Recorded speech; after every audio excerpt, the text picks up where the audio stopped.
before starting this video, I want to thank you all for giving so much love to the last video।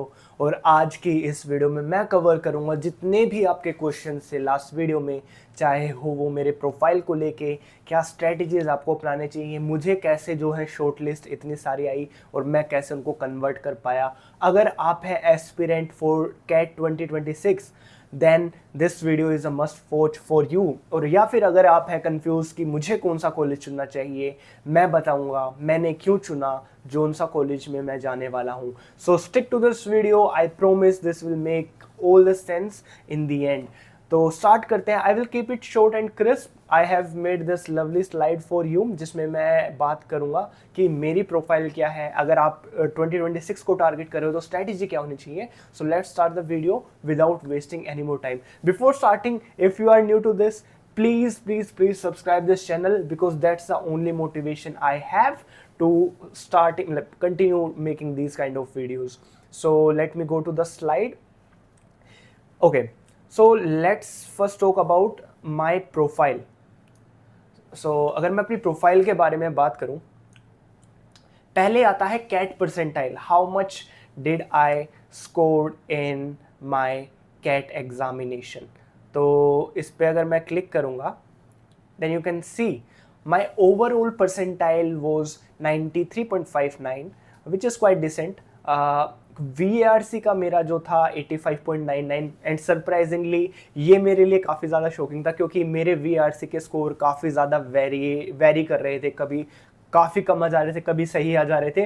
तो इसको लेके मैं काफ़ी ज़्यादा डरा हुआ था। DILR मैं काफ़ी श्योर था कि मैं 2 सेट कैसे भी करके क्लियर कर लूँगा, बट इस बार जो 2025 में कैट आया था उसका DILR काफ़ी ज़्यादा हार्ड था और हो ही नहीं रहा था। फिर भी आई हैव अचीव 95.29, जिसमें मतलब लगभग मैंने कितना 21 नंबर या फिर ऐसा कुछ स्कोर किया था। स्टिल 95.26 उसमें स्कोर आ गया क्योंकि डिफ़िकल्ट आया था इस बार का DILR।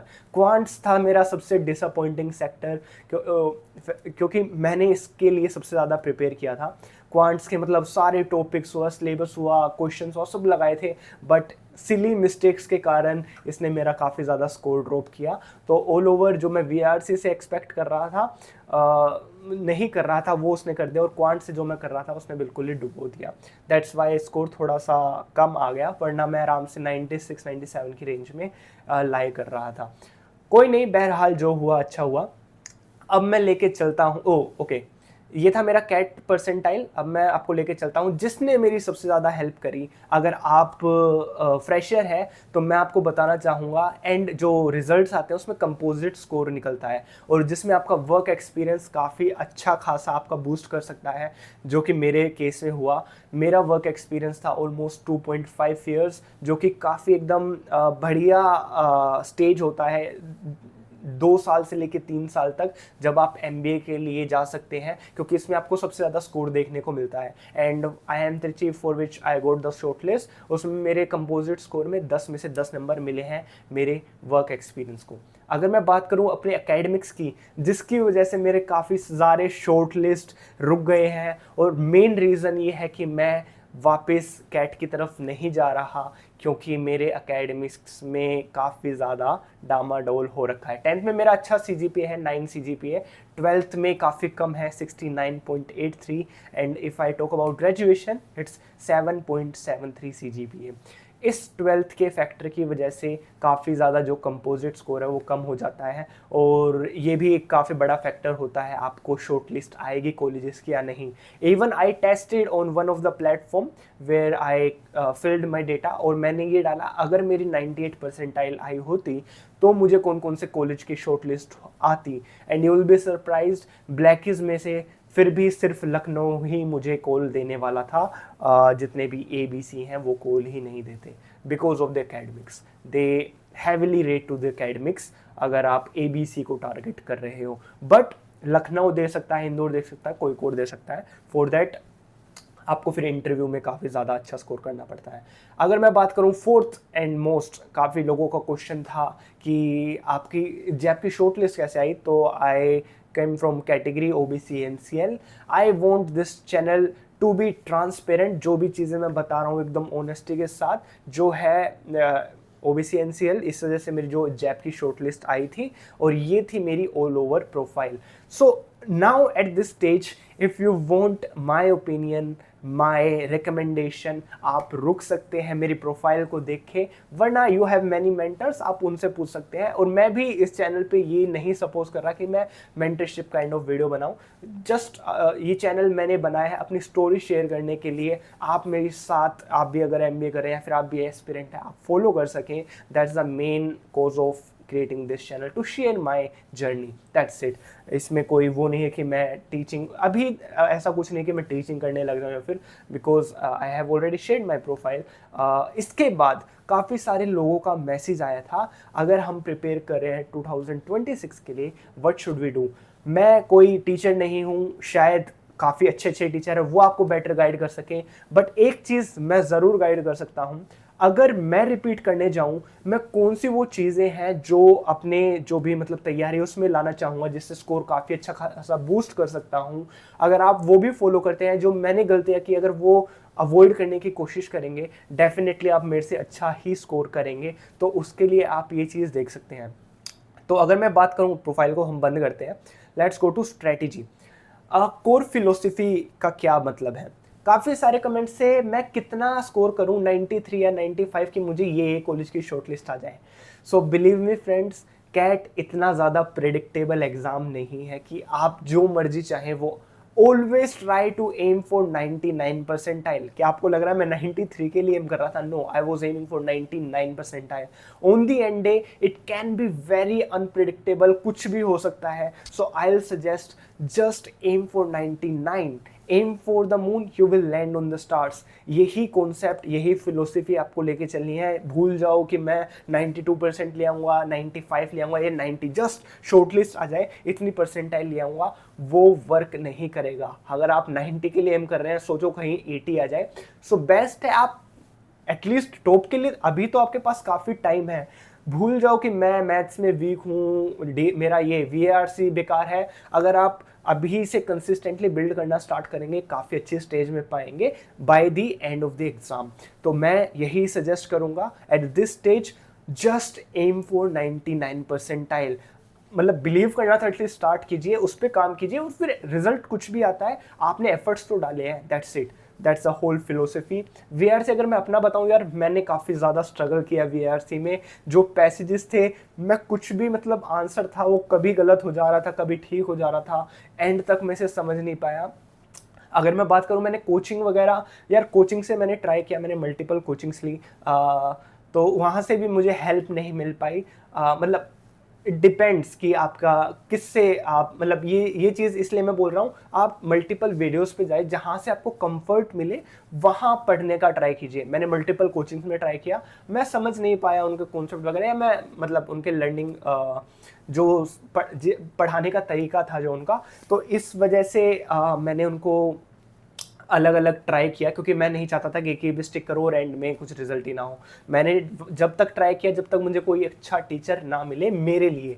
ये काफ़ी सब्जेक्टिव चीज़ है, ऐसा नहीं है कि जो मुझे अच्छा लगा वो आपको भी अच्छा लगेगा। तो मैं सजेस्ट करूँगा आप खोजें, पहले ट्रायल क्लासेस लें, and then decide which coaching you want to go for. Free resources भी अवेलेबल हैं, अगर आप उसको करके मॉक्स में अच्छा स्कोर कर पा रहे हैं, then it's completely upon you. I am not selling anything, although मैं सरप्राइज था, फर्स्ट वीडियो के साथ ही मेरे पास स्पॉन्सरशिप के मेल आने लगे, but at this channel I want to build a foundation of trust. इसमें ये नहीं कि जो मैं यूज़ ही नहीं करता मैं उसे बेचने लग जाऊं, at least I will give a try first and then will suggest anything अगर कोई मेरे पास आता है।